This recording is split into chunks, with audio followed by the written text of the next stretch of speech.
Okey. Alhamdulillah sahabat kita. Dengar kata dia dapat ikan baik. Ciao. Dengar kata dia dapat ikan baik. Tapi teman pun tak tahu apa yang dibaikkan sangat ikan-ikannya. Aduh. Tapi dia ni bukan elok perangai. Kadang-kadang ikan tenggalan pun dia kata ikan baik. Aduh. Tenggalan kecil pun dia kata ikan baik.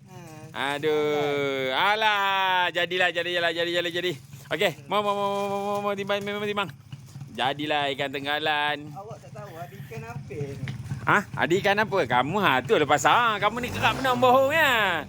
Aduh. Ni ikan apa Aja ni? bajang. Berapa Weh. ikan ni? Arif betul kamu. Kamu biar betul. Seluang hanyut. Ya Allah ya Tuhanku kamu. Rezeki nelayan di Sungai Perak ya.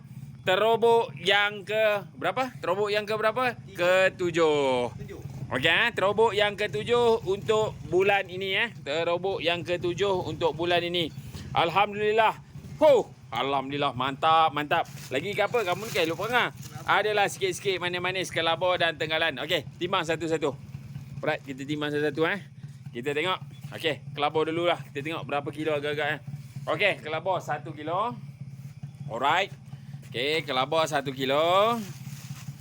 Alright. Okey, tenggalan 800 gram. Alright, tenggalan 800 gram. Berapa kilo kau mah? Kau mah rasa? Okey. Ikan tak Kita. laku, ikan hanyut. Arem ikan tak laku. Pandailah kamu ikan tak laku. Wah, senang jati dia kabur ikan tak laku.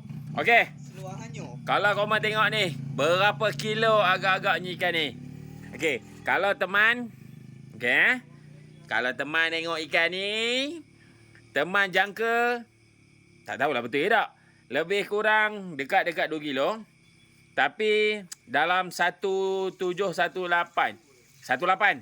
Lebih kurang dekat 18 1 kilo 800. Okey, kita tengok berapa kilo agak-agaknya. Ceng.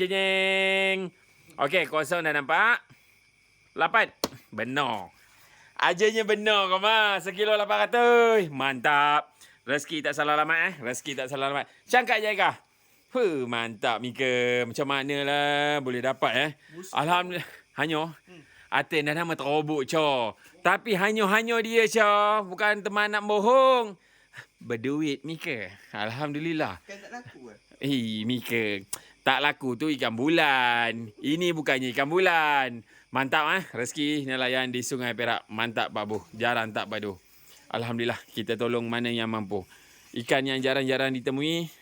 Alhamdulillah Kita cuba yang terbaik lah. Kita naikkan balik nama-nama ikan yang ada di Sungai Perak. Dan insyaAllah garanti padu. Ikan-ikan kat sini garanti padu dan sedap. Rasa sekali garanti nak lagi. Itu saja. Okay, terobok Sungai Perak. Kamu tengok mulut dia. Bau hanyur. Okey terobok Sungai Perak. Okey, mantap Ini rupa badan dia. Lama berkilat. Mantap. Rezeki tak salah alamat. Mantap.